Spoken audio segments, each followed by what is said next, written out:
বাংলায় 15 বছর তৃণমূল শাসনের অবসান ঘটিয়ে 208টি আসনে জয়লাভ করে ইতিহাস গড়েছে বিজেপি। আর এই বিশাল জয় গেরুয়া শিবিরের নেতৃত্বের প্রশংসায় পঞ্চমুখ হলেন রাজ্যসভার সাংসদ রাঘব চাড্ডা ও কংগ্রেস সাংসদ শশী থারুর।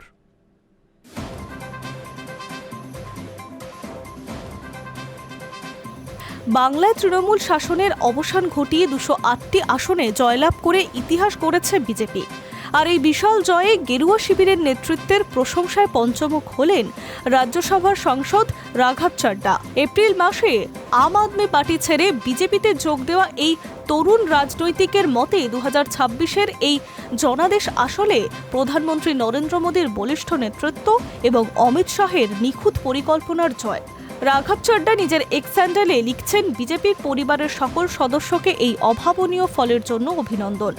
বাংলায় বিজেপির এই জয় এক ঐতিহাসিক এবং নির্ণায়ক অধ্যায় হিসেবে পরিচিত থাকবে। তার মতে শুধু বাংলা নয়, অসম এবং পণ্ডিচেরির ফলাফলও প্রমাণ করে দিয়েছে যে মানুষ এখন উন্নয়ন এবং সুশাসনের ওপরেই সবচেয়ে বেশি ভরসা রাখছেন। রাঘব চাড্ডার পাশাপাশি শশী থারুরও প্রশংসা করেছেন বিজেপির। ভারতীয় রাজনীতিতে শশী থারুরের বুদ্ধি এবং চমৎকার ইংরেজি শব্দের প্রয়োগের জন্য তিনি পরিচিত।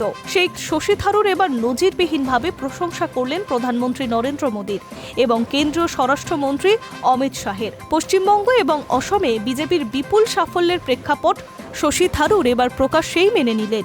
নির্বাচন লড়ার ক্ষেত্রে মোদী শাহের জুটি অত্যন্ত দক্ষ এবং পেশাদার।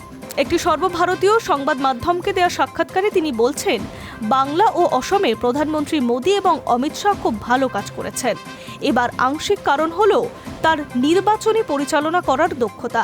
তারা ভীষণভাবে পেশাদার এবং তাদের সাংগঠনিক শক্তি নজর কাড়া। থারুরের মতে বিজেপি যে পরিমাণ অর্থবল এবং জনবল দিয়ে নিজেদের প্রচার সভা করেছেন তা অত্যন্ত নিখুঁত।